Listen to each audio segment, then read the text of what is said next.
আপনি কি বিটিএন নিউজের সেরা সাংবাদিক হতে চান? তাহলে পাঠিয়ে দিন আপনার এলাকার দুর্নীতির ভিডিও সহ সম্পূর্ণ তথ্য। আপনার নাম, ছবি সহ আমরা এই সংবাদ পরিবেশন করব। আপনার সংগ্রহীত সংবাদ 9435172456 অথবা 9435073499 হোয়াটসঅ্যাপ নম্বরে পাঠিয়ে দিন। আপনার নাম প্রকাশে অনিচ্ছুক থাকলে সংবাদ প্রেরণের সময় তার উল্লেখ করুন। আপনার নাম ও ঠিকানা সম্পূর্ণ গোপন রাখা হবে।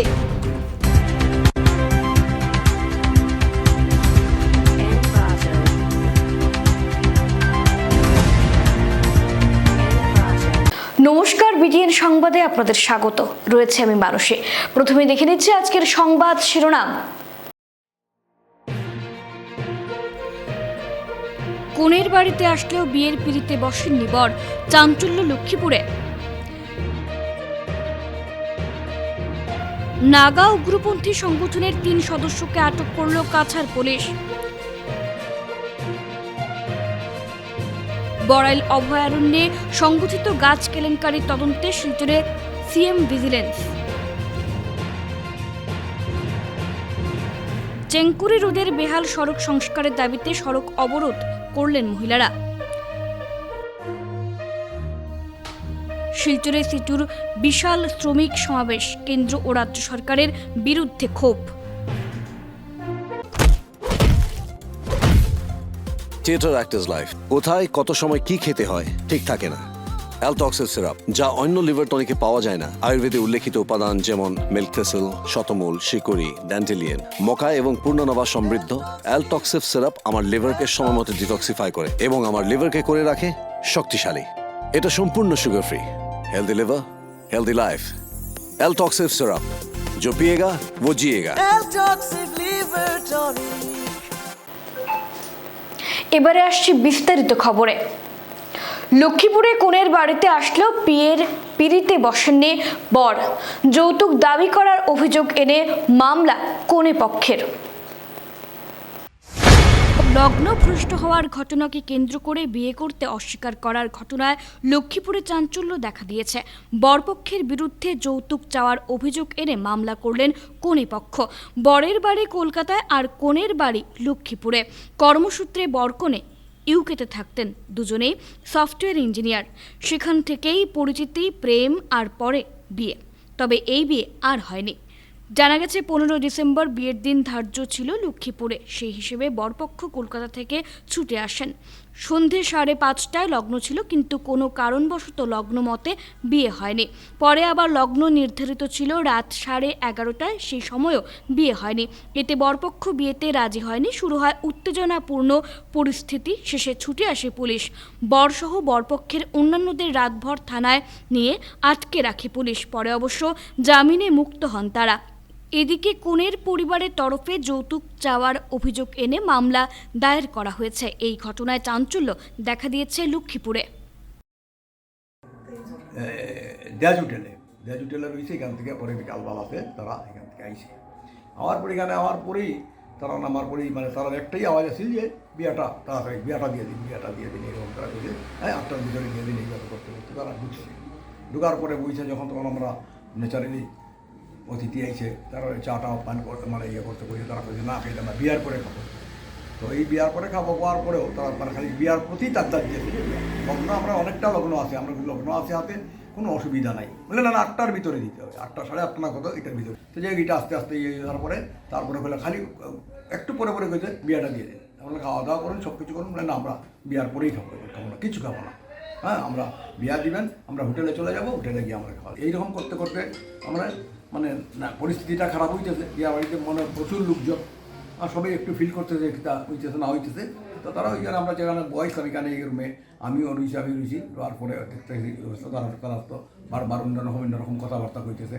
একজন ঢুকলে কয় মস্তান আসছে নাকি, মারতে আসছে নাকি, এরা করার করতে হতো। তারপরে যখন একটু নিগেশনের বলে ইয়ে হইলো, তখন আবার উঠাইলো যে আমার তো ঠিক আছে হবে, আমরা করে দেবো, আপনারা আমাদেরকে ইয়ে দিতে হবে ডাউরি। হ্যাঁ 10 লাখ টাকা ডাউরি দেবেন, আমরা সব করে ইয়ে করে যাবো। বলে এটা তো সম্ভব না, এটার কোনো কথা ছিল না, এটা আমরা দেবো না, ডাউরি প্রথা আমরা মানি না, এগুলো হয় না, প্রশ্নই নেই। তো এইটা হবে না। আপনারা করে না, তাহলে হবে না, এই না চলো চলো আমরা চলে যাবো, আমি চলে যাবো, আপনারা যাবেন বললে তো যাওয়া হবে না। এখানে যে সিচুয়েশন ক্রিয়েট হয়েছে এখান থেকে যাওয়া আপনার মুশকিল হবে। কী করে রেজিস্ট্রেশনের পরে একটু পরে যখন যায় বলে বাবা, ছেলে বলতেছে যে বাবা রেজিস্ট্রেশন তো হয়ে গেছে, এখন এগুলো বলে লাভ নেই, এখন বিয়েটা হয়ে যাবে।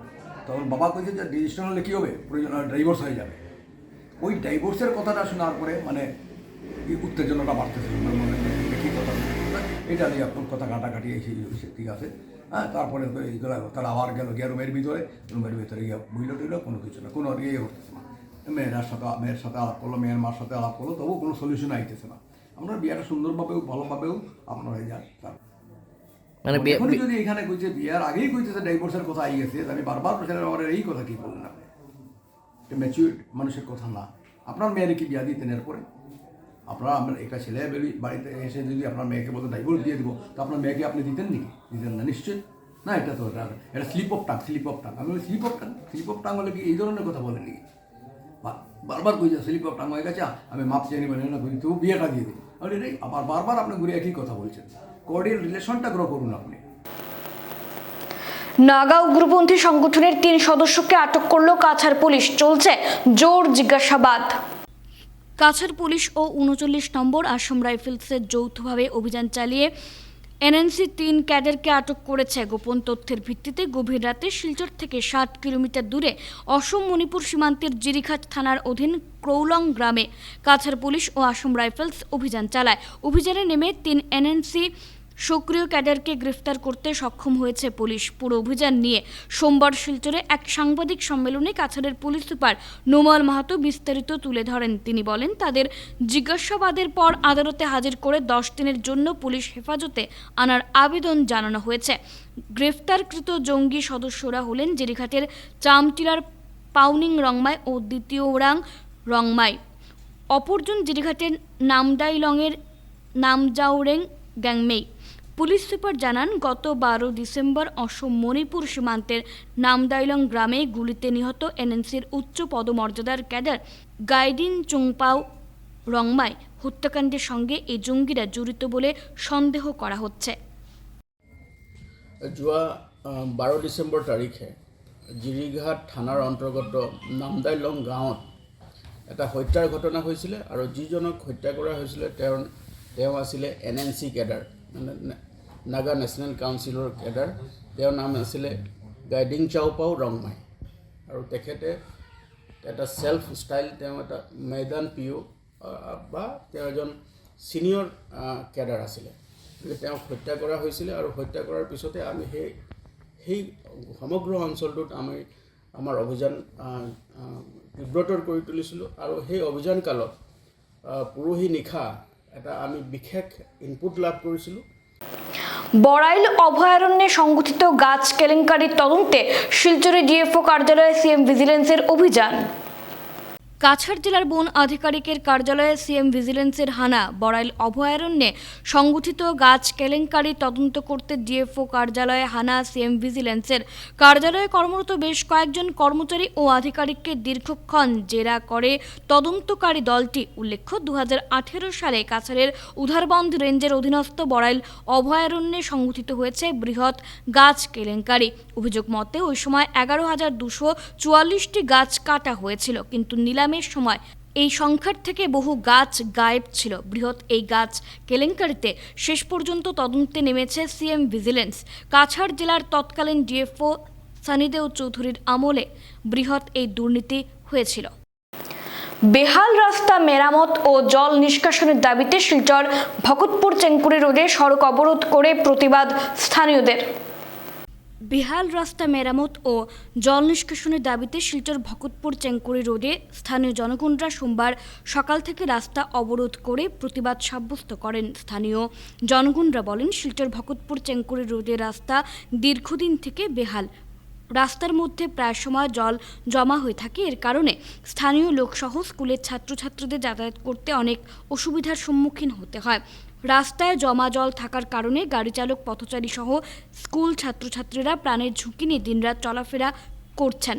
তারা আরও বলেন, অনেকবার প্রশাসন এবং জনপ্রতিনিধিদের রাস্তা জমাজল নিষ্কাশনের ব্যাপারে জানানো হয়েছে, কিন্তু আজ পর্যন্ত কোনো সুরাহা মেলেনি বলেও অভিযোগ করেন স্থানীয় জনগণরা বলেন, দিনরাত জরুরি পরিষেবাগুলো এই রাস্তা দিয়ে বাইপাস হয়ে মেডিকেল সহ বিভিন্ন জায়গায় প্রাণের ঝুঁকি নিয়ে যাতায়াত করতে হয়। আজ সংবাদ মাধ্যমের মধ্য দিয়ে স্থানীয় জনগণরা জেলা প্রশাসনের কাছে দাবি রাখেন শীঘ্রই তাদের রাস্তাটি চলাচলের উপযোগী করে জমাজল নিষ্কাশনের ব্যবস্থা করে তোলার জন্য, না হলে তারা গণতান্ত্রিকভাবে বৃহত্তর আন্দোলনে নামতে বাধ্য হবেন। আর আমাদের যখন ভোট নিয়ে মূল্যবান ভোট নিয়ে যখন আপনারা যখন প্রতিনিধি হচ্ছেন, আমাদের আজকের এই সমস্যাটা তো আপনাদেরকে দেখা উচিত ছিল। সাংঘাতিকভাবে ধরনের দুর্ঘটনা, কারণ একদিকে ট্রাক, একদিকে স্কুলের বাস, একদিকে টুকটুকি, মানুষের পেট তো চলতে হবে। টুকটুকি যারা হেঁটে খাওয়ার লোকরা টুকটুকি নিয়ে চলছে, অটো চালাচ্ছেন বা বিভিন্ন যেগুলা আর ছোট ছোট ক্যারিয়ারগুলো যেগুলো চলছেন, এগুলো ধাক্কা খেয়ে দৈনন্দিন কিছু না কিছু কেচাল হয়ে থাকে। এটা 2-3 বছর যাবত, কিন্তু এটা বিগড়িয়াসভাবে যেটা হচ্ছে মোটামুটি 1-1.5 বছরের মতো হলো। আর এটা পুরো 365 দিনে 365 দিন জলের নিচেই থাকে। বারংবার আমরা যোগাযোগ করেছি, মেমোরান্ডাম দিয়েছি। প্রথম তো MLA দীপায়ন চক্রবর্তীকে দিয়েছি, তারপর MP রাজদীপ রায়কেও দেওয়া হয়েছে। এরপরেও আমরা ওইগুলো নিয়ে একটা কপি, মানে সম্মিলিত একটা কপি আমরা DC সাহেবকেও দিয়েছি। সৌন্দর্যতা বাড়ে। আর এত বড় রাস্তা, হ্যাঁ, কত ওইদিকে বাইপাস আছে, সব কিছু আছে, এদিকে প্রচুর যাতায়াত, কিন্তু একটু জায়গার মধ্যে 1 কিলোমিটার জায়গার মধ্যে সবসময় জল থাকে, বৃষ্টি হইলেও থাকে, না হইলেও থাকে। এটা কেন থাকে, এটা তো তদারকি করা দরকার সরকার থেকে। তো আজকে যেটা এখানে জনসাধারণরা যেটা আন্দোলন করছে, তারা খুব ভালো যে একটা ইনিশিয়েটিভ নিছে। এটা সরকার আইয়া যাতে দেখিয়া তারা যাতে এটা সমাধানের একটা সবরে যেটা কথা দিয়া যায় যে এটা অতি সত্বর এই জল যেটা আয় সেটা সমাধান করিয়া তারা সব কিছু সুন্দর করিয়া দেন। হ্যাঁ, এটার লেগে তারা ওয়েট করতেছে। সরকার এখন পর্যন্ত কেউ এখানে আইসে না, না DC আইসুন, না SP, না MLA MP, কেউ এখানে একবারও দেখছুন না। সব ওয়েট করতেছে, কিন্তু কেউ আইতেছে না। হ্যাঁ, কিন্তু এটা তো ঠিক না। এটা আইতেছে করতে, এটা সমাধান লাগে, এই সমাধানটা বাই করে তারা দিতা। শিলচরে সিটুর বিশাল শ্রমিক সমাবেশে কেন্দ্র ও রাজ্য সরকারের শ্রমিক বিরোধী নীতির বিরুদ্ধে গণ আন্দোলনের হুঁশিয়ারি সংগঠনের রাজ্য কেন্দ্রীয় নেতৃত্বের। শ্রমিক অধিকার সুনিশ্চিত করতে সিটুর আসাম রাজ্য কমিটির জেনারেল কাউন্সিলের 2 দিবসীয় সভা শিলচরে অনুষ্ঠিত হয়। আজ দ্বিতীয় দিনে একটা বিশাল শ্রমিক সমাবেশের ডাক দেয় সংগঠনটি। বেলা 12:30 নাগাদ বিপিন পাল সভাস্থলে প্রকাশ্য সভায় সংগঠনের কেন্দ্রীয় ও রাজ্য নেতৃত্বের উপস্থিতিতে শুরু হয় 3 জেলার বিশাল সংখ্যক শ্রমিকদের নিয়ে বিশাল সমাবেশে মূল বক্তা হিসেবে উপস্থিত ছিলেন সিটুর কেন্দ্রীয় সাধারণ সম্পাদক তপন সেন। মূলত বঞ্চিত শ্রমিক গোষ্ঠীকে তাদের অধিকার প্রদানে তারা নিরন্তর প্রয়াসী বলে জানান কেন্দ্রীয় সাধারণ সম্পাদক তপন সেন। রাজ্যের বিভিন্ন প্রান্তের সিটুর অন্তর্ভুক্ত নির্মাণ শ্রমিক, অঙ্গনওয়াড়ি কর্মী, সহায়িকা, আশা কর্মী, রন্ধনকর্মী, মোটর পরিবহন, হস্ততাঁত শিল্প ও বেসরকারি সংস্থা সহ বিভিন্ন ক্ষেত্রে কর্মরত শ্রমিক কর্মচারী সকলের সংগঠন সমূহের প্রতিনিধিরা এদিনের সভায় অংশগ্রহণ করেন। সমাবেশে কেন্দ্রে এবং রাজ্যে বিজেপি নেতৃত্বাধীন সরকারের শ্রম বিরোধী এবং স্বার্থ বিরোধী নীতির পরিবর্তনের দাবিতে সমাজের প্রতিটি স্তর থেকে গণ আন্দোলন শুরু করার সিদ্ধান্তের কথা জানান তপন। বিজেপি সরকারের আমলে সরকারি ও বেসরকারি কারখানা এবং চা বাগান সহ বিভিন্ন কলকারখানায় কর্মরত শ্রমিকদের জীবন দশা দুর্বিষহ হয়ে উঠেছে। এখানেই শেষ না, সরকার শ্রম আইনকে উপেক্ষা করে তাদের ন্যূনতম আইনি অধিকার থেকেও তাদের বঞ্চিত করেছে। আসামের বিভিন্ন অংশ থেকে আসা প্রতিনিধিরা বিজেপি সরকারের নীতিকে পরাজিত করতে ঐক্যমতে পৌঁছেছেন। একই সঙ্গে আজকের অধিবেশনে সরকার কর্তৃক একাধিক জনবিরোধী নীতির বিরুদ্ধে আন্দোলনের রূপরেখা ও সময় নির্ধারণ করা হয়। সভা শেষে সংগঠনের তরফে এক সাংবাদিক সম্মেলনেরও আয়োজন করা হয়। যে ভয়ঙ্কর চ্যালেঞ্জ উপস্থিত হয়েছে তার মোকাবেলা করার জন্য কী কার্যক্রম নেওয়া যায় সে তার উপরে CITUর কেন্দ্রীয় সিদ্ধান্তের অনুসারে তারা সেই প্রস্তুতি নিয়েছে, আলোচনা করেছে এবং এই প্রোগ্রামগুলো লাগু করতে গেলে যে সাংগঠনিক উদ্যোগ নেওয়া দরকার সেই ব্যাপারে ডিটেল সেলফ ক্রিটিক্যাল আলোচনাও করেছে, যে দুর্বলতার দিকগুলো চিহ্নিত করে ওগুলোটাকে ঠিক করে নেওয়া। এই সামগ্রিক ব্যাপার নিয়ে এই 2 দিনের আলোচনা হয়ে একটা ক্লিয়ার প্রোগ্রাম গৃহীত হয়েছে, মানে একটা ডাইরেকশন হয়েছে যে আগামী দিনে ফার্দার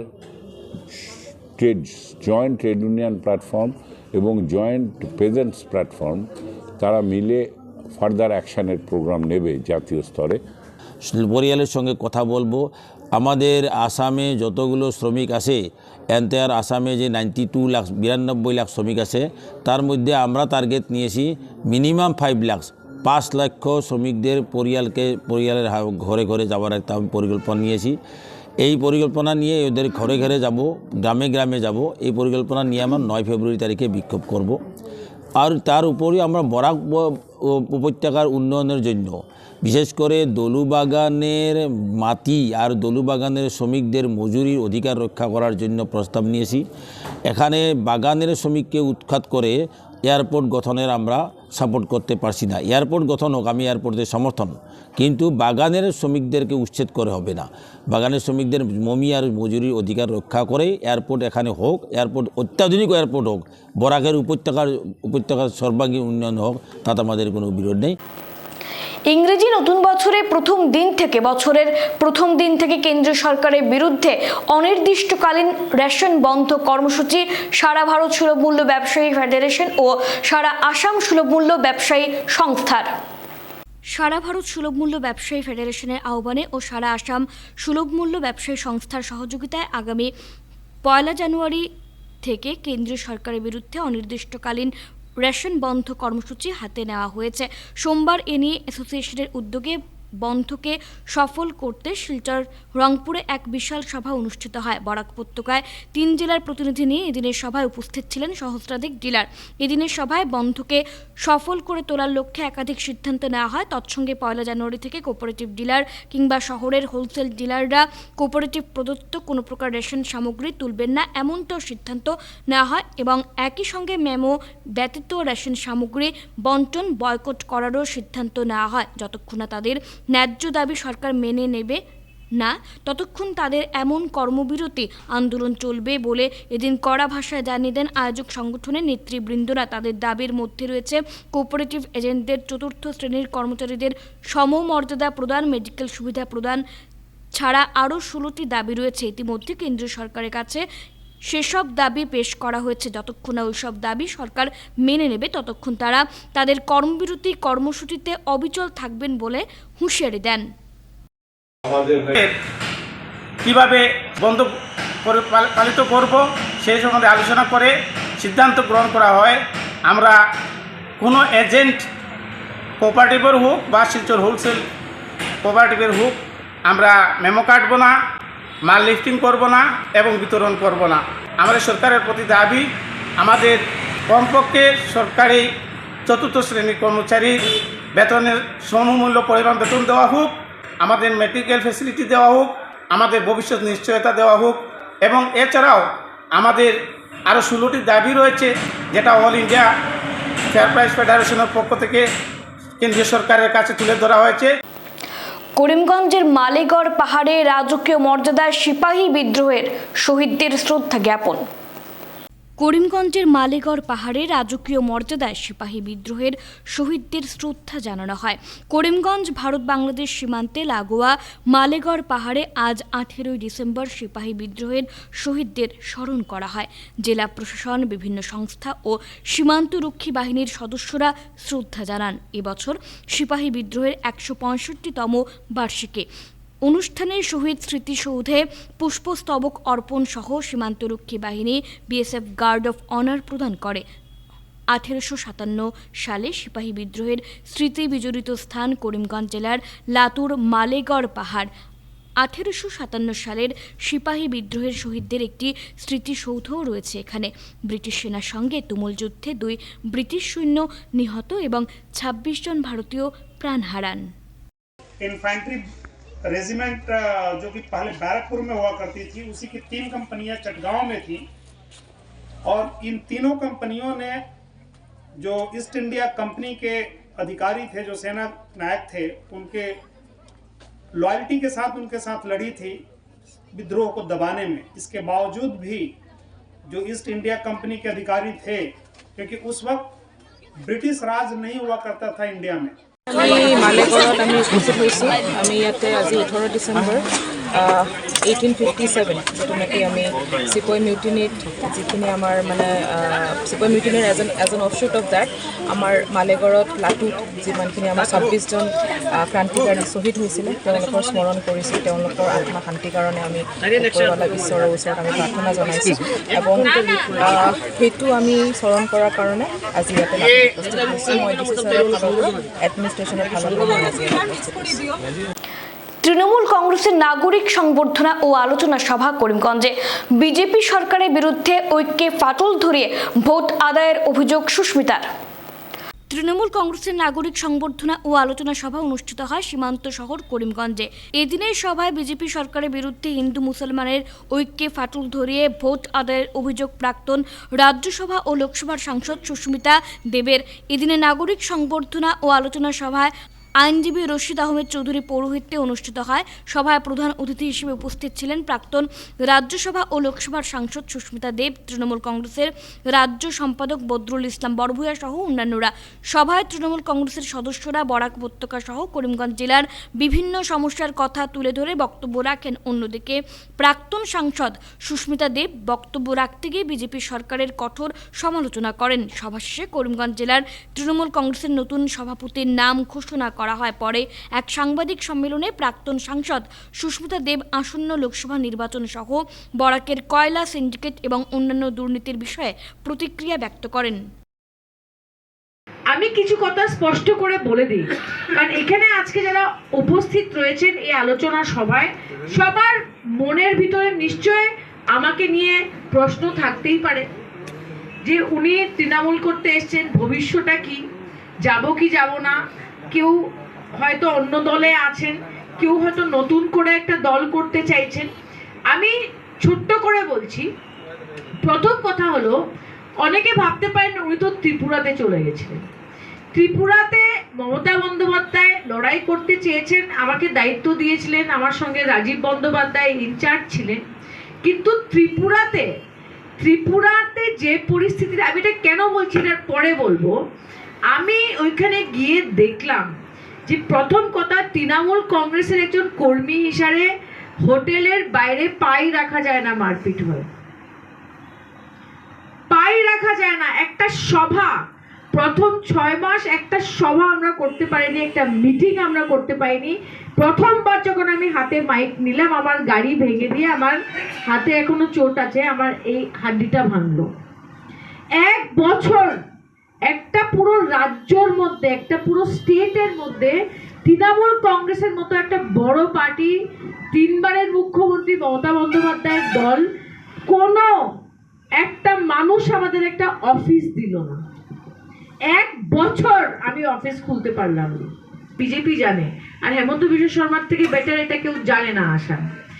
আর বিজেপি জানে কি লেফটকে কিভাবে হারাতে হয়, কিন্তু ওয়েস্ট বেঙ্গলের যে পলিটিক্স, ওয়েস্ট বেঙ্গলের রাজনীতি করে অমিত শাহ, নরেন্দ্র মোদী বুঝে নিয়েছে যে তৃণমূল যদি একবার মাথা তুলে নেয় তৃণমূলকে আর হারানো সম্ভব হবে না। 15 বছরের নাবালিকাকে 21 বছরের এক যুবক অপহরণ করে নিয়ে গেলেও অবশেষে ঠাঁই হলো জেল হাজতে। 15 বছরের নাবালিকাকে 21 বছরের এক যুবক বিবাহের উদ্দেশ্যে অপহরণ করেও শেষ রক্ষা হলো না। পুলিশের জালে ধরা পড়ল যুবক। অপহরণের ঘটনাটি ঘটেছে গত বৃহস্পতিবার সোনাই থানার অন্তর্গত কাজীডহর প্রথম খণ্ড এলাকায়। জানা গেছে কাজীডহর প্রথম খণ্ডের বাসিন্দা ফখরুল ইসলাম লস্করের 15 বছরের এক নাবালিকা কন্যাকে হোজাই জেলার ফরমাপাড় গ্রামের বাসিন্দা আখিল আলীর 21 বছরের পুত্র জামিল হোসেন AS11BC 7114 নম্বরের একটি ট্রাক গাড়ি দিয়ে অপহরণ করে নিয়ে যায়। এদিকে ফখরুল ইসলাম তার নাবালিকা মেয়েকে অনেক খোঁজাখুঁজির পরও কোনো সন্ধান না পেয়ে গত বৃহস্পতিবার সোনাই থানায় একটি মামলা দায়ের করেন। মামলার পরই সোনাই থানার ওসি MM হেন্ডিক তড়িঘড়ি দলবল নিয়ে অভিযানে নেমে পড়েন। এতে 24 ঘন্টার ভেতর মেঘালয় রাজ্যের পুলিশের সাহায্যে, মেঘালয়ের বার্নিহাট পুলিশের সাহায্যে তাদের ধরতে সক্ষম হন। সোনাই থানার SI কৃতি দত্তের নেতৃত্বে একটি দল মেঘালয়ের বার্নিহাট পুলিশ স্টেশন থেকে তাদের উদ্ধার করে সোনাই থানায় নিয়ে আসেন। এদিকে অপহরণকারী জমিল হোসেনকে আদালতে হাজির করলে আদালতের নির্দেশে জেল হাজতে পাঠিয়ে দেয় পুলিশ। হিন্দু মুসলিমের ঐক্যবদ্ধ প্রচেষ্টায় উন্নয়নের গতিকে ত্বরান্বিত করতে পারে বলেন বিধায়ক কমলাক্ষ। বটরশিতে নতুন কাজের শিলান্যাস। উত্তর করিমগঞ্জের বটরশির নতুন রাস্তার কাজের শিলান্যাস করলেন উত্তর করিমগঞ্জের বিধায়ক কমলাক্ষ দে পুরকায়স্থ। অনুষ্ঠানে বক্তব্য রাখতে গিয়ে উন্নয়নের গতিকে ত্বরান্বিত করতে হিন্দু মুসলিমকে ঐক্যবদ্ধ হয়ে চলার আহ্বান জানান বিধায়ক কমলাক্ষ দে পুরকায়স্থ। রাস্তাঘাটের উন্নয়নের পাশাপাশি প্রতিটি ক্ষেত্রে সমন্বয়ের মাধ্যমে উন্নয়নের প্রয়োজনীয়তা রয়েছে বলেও জানান তিনি। ডিলিমিটেশনে কোনো সমস্যা নেই, মানুষ তাকে ভোট দিয়েছেন। ওইসব এলাকায় 2026 সাল পর্যন্ত উন্নয়নমূলক কাজ অব্যাহত থাকবে বলেও মন্তব্য করেন বিধায়ক। এর আগে প্রাসঙ্গিক বক্তব্য রাখেন জেলা কংগ্রেসের সাধারণ সম্পাদক তথা মাইজগ্রাম সুতারকান্দি জেলা পরিষদ সদস্যের প্রতিনিধি বজলুল হক চৌধুরী, জেলা পরিষদ সদস্য হাজি আব্দুল শুক্কুর প্রমুখ। কাজের উদ্দেশ্য ব্যাখ্যা করেন বরিষ্ঠ ঠিকাদার কিশোর দাস। যে করিমগঞ্জ নয়, চোরা বরাকবাড়ি নয়, আসামর লোকে যে আমাদের বিধায়কের ন্যায় প্রতিষ্ঠা লড়াই করার তাই আমাদের বিধায়কের ধন্যবাদ জানাই। যে আমি সবর লোকে সবসময় তার যদি ইঞ্জিনিয়ার আমি তো অনেকবার কন্ট্রাক্টারে ফোন করে কোঅপারেট করছি এবং আমার কথা কইছি যে কোনো সাহায্যের দরকার হলে কন্ট্রাক্টার সাহেব আসুন, আমি চিনি না কে কিশোর বাবু ফোনে আলাপ হয়েছে তো আপনার, এবং আমি বারবার তাদের কইছি যে কোনো সাহায্য করা লাগে। কারণ আমার এবার লাস্ট যদি রাস্তা না হয়তো আমি বাড়ির ভিতরে থাকতো, কাজ করার যে সিস্টেম যেটা যদি ইন্টারনাল আপনার কোনো সিস্টেম ইঞ্জিনিয়ার জলিয়া করিলাম সে তো আমি জানি ঠক খাইতাম না, সুন্দর হয়ে যাব। এখন এই রাস্তাটা ওই যাও ব্লক লাগিয়া ফার্স্টটা স্টার্টিং পয়েন্ট যেহেতু ওখান থেকে শুরু করে দিব আমি আশা করি। এখন ব্লক যেটা হইব ব্লকের কোয়ালিটি ভালো হইতো। এই রাস্তা আজকে হয়েছে, কালকে তো আবার এই রাস্তা হইতো না, কালকে আবার রাস্তা করা হইতো না। তো বিধায়ক হয়েছে আমি উত্তর করিমগঞ্জের 2011 আপনারা বিধায়ক বানাইছি। এই অঞ্চলের মানুষ আমার ভোট দিয়ে বিধায়ক বানাইছেন, আমি আপনার কাছে ঋণী, আপনার কাছে কৃতজ্ঞ। নম্বর কথা। 2 নম্বর কথা হয়েছে গিয়া যদি ডেভেলপমেন্ট হন যদি স্বাধীনতার পরে বটরশি অঞ্চল অতটা রাস্তা হয়েছে। আমি এবারও আমি 10 কোটি টাকার প্রপোজাল দিছি, সামনের কদিন পরে আরও 10 কোটি টাকার প্রপোজাল দিতাম। এবং এই 10 কোটি টাকার প্রপোজাল আপনারা আমি একটা কথাও কইমু যে হয়তো বা অনেকে অনেক রাজনৈতিক চিন্তাধারা নিয়ে দিচ্ছেন যে না ইনোর ভোট তো আমার সামনে বাড়াই পাইতে আমার লাগতো না, মাতো না এইদিকে আমার সমস্ত হয়েছিল রাস্তা দিতাম না এই কথা হয়েছে না। সামনের 5 বছর অর্থাৎ 26 অব্দি যে অঞ্চল যে জায়গায় ভোট হয়েছে লাতুর সুতারকান্দি ফুড়াউড়ি যে অঞ্চলে আমার ভোট দিয়ে গেছে সব অঞ্চলের কাজ হইতে লাগবে। অতএব আমি আপনার কাছে ঋণী, আপনার কাছে কৃতজ্ঞ যে বিগত 11 তনে আপনারা আমার ভোট দিয়ে এই অঞ্চলের বিধায়ক বানাইরা রাস্তার কাজ যেগুলো আছে রাস্তার কাজ হইতো। তখন এই যুদ্ধটা খালি রাস্তাঘাট বানাইবার লাগি নাই, রাস্তাঘাট তো এমনি হইব ডেভেলপমেন্ট, রাস্তাঘাটের ডেভেলপমেন্ট এমনি হইব। ও তারা ভাঙিয়া গেছে, মসজিদের সামনে ইরোশন হয়েছে, আমি এস্টিমেট লিয়ে যাইব দিতে লাগবো, যেটা কাজ আছে জেনুইন কাজ যেটা আছে করে যেতে লাগবে। এমন এক নতুন পন্থা অবলম্বন করে আগরতলা থেকে বহির্রাজ্যে গাঁজা পাচার করতে গিয়ে চুরাইবাড়ি পুলিশের হাতে ধরা পড়ল গাঁজা সমেত গাড়ি ও চালক। এমন এক নতুন পন্থা অবলম্বন করে আগরতলা থেকে বহির্রাজ্যে গাঁজা পাচার করতে গিয়ে চুরাইবাড়ি পুলিশের হাতে ধরা পড়ল গাঁজা সমেত কন্টেনার গাড়ি। সোমবার সকাল 10টা নাগাদ আগরতলা থেকে AS28 JC 0792 নম্বরের একটি কন্টেইনার গাড়ি দিল্লির উদ্দেশ্যে যাওয়ার জন্য চুরাইবাড়ি পুলিশের নাকা পয়েন্টে আসে। তখন থানার পুলিশ গাড়িটি তল্লাশি করতে চাইলে চালক পালিয়ে যেতে চাইছিল। তখন পুলিশের সন্দেহ হওয়ায় গাড়িটি তল্লাশি করে এবং বাড়িঘরের আসবাবপত্রের ও বসার সোফার গদির নিচে প্রচুর পরিমাণ গাঁজার প্যাকেট পাওয়া যায়। কিন্তু পুলিশ সমস্ত গাড়ি তল্লাশি করে 150 কেজি গাঁজা জব্দ করে, যার কালোবাজারি মূল্য 25 লক্ষ টাকা বলে জানান পুলিশ সুপার ভানুপদ চক্রবর্তী। এদিকে গাড়ি চালক মজিবুর আলী ও সহচালক জাহাঙ্গীর আলমকে গ্রেফতার করা হয়েছে। AS28 ASC 020792 তো এই গাড়িটাকে আমরা ডিটেইন করি। এটার মধ্যে সন্দেহ করার কোনো স্কোপ ছিল না। সব কিছু গৃহস্থলীর যে মাল থাকে টিভি, ফ্রিজ, সুপার সেট, কাপড় চোপড়, লেপ, তোষক, এগুলির মধ্যে সুপার সেটের মধ্যে আমরা টোটাল 150 কেজি গাঁজা পেয়েছি এবং 2 জনকে অ্যারেস্ট করা হয়েছে, মুজিবুর আলী এবং জাহাঙ্গীর আলম বলে। একটা ইন্ডিকেট কেস নেওয়া হয়েছে, ইনভেস্টিগেশন চলছে। তাদের বাড়ি কোথায়? ওনাদের দুজনের বাড়ি বঙ্গাইগাঁও, আসাম। গাড়িটা আসছিল আগরতলা থেকে এবং যা কাগজপত্র পেয়েছি মালগুলি যাওয়ার কথা ছিল দিল্লিতে।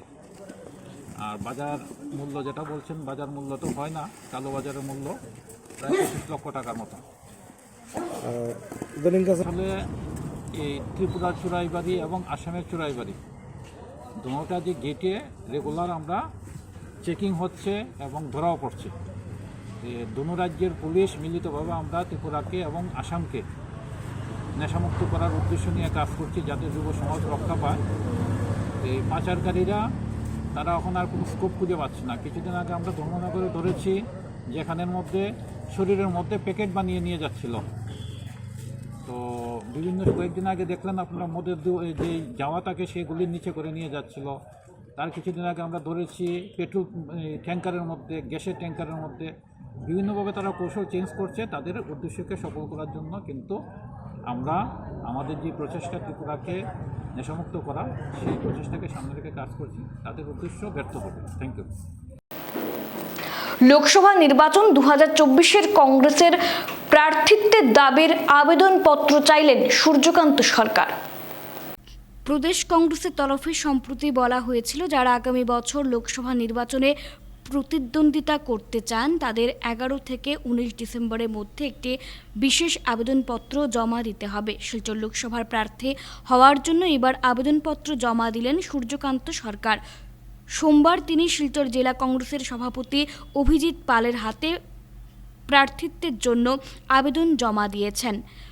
মঙ্গলবার গুয়াহাটিতে গিয়ে প্রদেশ কংগ্রেস সভাপতির কাছে আনুষ্ঠানিকভাবে তার আবেদনপত্র জমা দেবেন বলে জানিয়েছেন।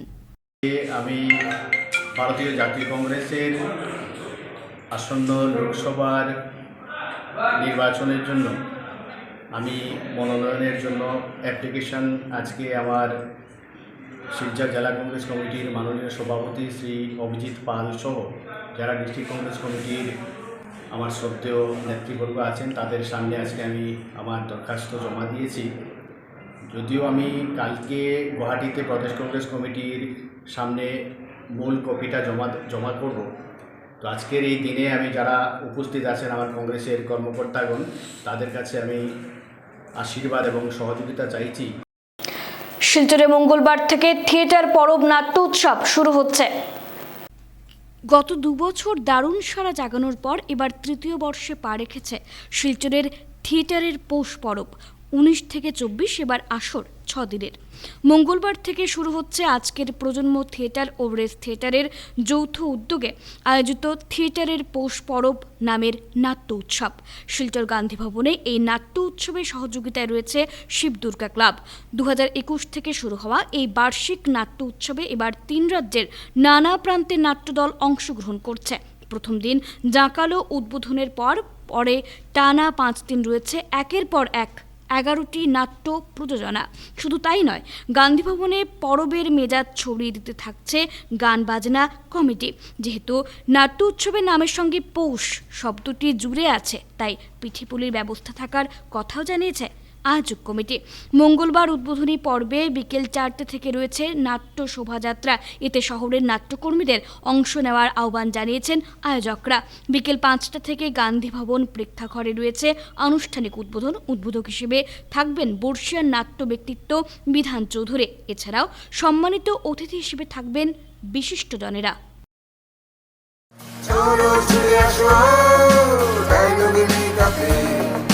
থিয়েটারে জুড়ে মানুষের কথা বলি, পৃথিবীটা যদি রঙ্গ মঞ্চ নাটকে যদি কি, সবাই তো অভিনেতা জীবনের স্টেজে, তুমি ভাবছো কি? চলো ছুটে আসো ডায়লগে মেকআপে, চলো ছুটে আসো ডায়লগে মেকআপে, থিয়েটারে জুড়ে মানুষের কথা বলি,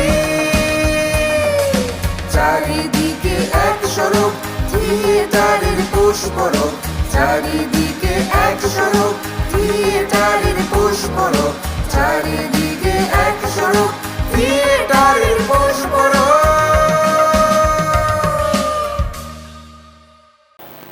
ভাগাডহর এসবিআই ক্লাবের ব্যবস্থাপনায় শুরু হয়েছে 8-a-side নাইট ক্রিকেট টুর্নামেন্টের।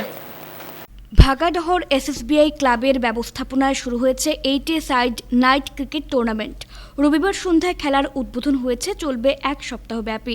শিলচরের বিভিন্ন খেলোয়াড়রা অংশগ্রহণ করেন। খেলায় প্রথম পুরস্কার হিসেবে থাকছে নগদ 21,000 টাকা, সঙ্গে ট্রফি। দ্বিতীয় পুরস্কার হিসেবে রয়েছে 11,000 টাকা, সঙ্গে একটি ট্রফি। এছাড়াও আরও বিভিন্ন পুরস্কার। এ নিয়ে বিস্তারিত জানান শিপন লস্কর। এদিন অন্যান্যদের মধ্যে উপস্থিত ছিলেন ভাগাদহর বরজুড়াই এপি সদস্য প্রতিনিধি নজির হোসেন মজুমদার, মাসুক আহমেদ, হোসেন আহমেদ প্রমুখ। বরজুড়াই এসএস ক্লাবের ব্যবস্থাপনায় একটা 8-a-side নাইটের টুর্নামেন্ট আয়োজন করা হয়েছে। এই টুর্নামেন্টে শিলচরের চতুর্দিক থেকে অংশগ্রহণ করছে। এই টুর্নামেন্ট 1 সপ্তাহ অবধি চলব। এই টুর্নামেন্টের যারা উইনার হইব তারা 21,000 সঙ্গে ট্রফি দেব এবং রানার্স আপ যারা হইব তারা 11,000 সঙ্গে ট্রফি। তার সঙ্গে রয়েছে বিভিন্ন আকর্ষণীয় পুরস্কার, যেমন man of the match, man of the series. আমাদের আজকের এই খেলাটি ভাগাডোর বরজুড়াই জিপির অন্তর্গত এসএসবি ক্লাবে শুভারম্ভ করেছে এবং এই খেলাটি শুভারম্ভ করেছেন আমাদের জিপির এপি সদস্য নাজির হোসেন মজুমদার। আমাদের এই খেলাটি 8-a-side হবে এবং এই খেলাটির প্রথম পুরস্কার 21,001 টাকা, সঙ্গে একটি ট্রফি, এবং দ্বিতীয় স্থানে যারা থাকবেন তাদেরকে 11,001 টাকা সঙ্গে একটি ট্রফি দেওয়া হবে। গত বছর থেকে আমরা ডে ক্রিকেট টুর্নামেন্টের ব্যবস্থা করেছিলাম। এইবার প্রথমবার আমরা নাইট ক্রিকেট টুর্নামেন্টে শিফট হয়েছি এবং আমরা চেষ্টা করব প্রত্যেকবার এটি নাইট ক্রিকেট টুর্নামেন্টে বাস্তবায়ন করার জন্য। আমাদের এখানে ক্রিকেট প্রেমী অনেক, তাই আমরা অনেকখানে গিয়ে ক্রিকেট খেলতে হয় নাইট ক্রিকেট টুর্নামেন্ট। তাই আমরা মনে করলাম যে আমাদের এখানে একটি নাইট ক্রিকেট টুর্নামেন্টের উদ্বোধনী করা হোক। তাই গ্রামের ছোটো বড়ো সবাই মিলে আমাদের এই ক্রিকেট খেলাটি শুরু করেছে।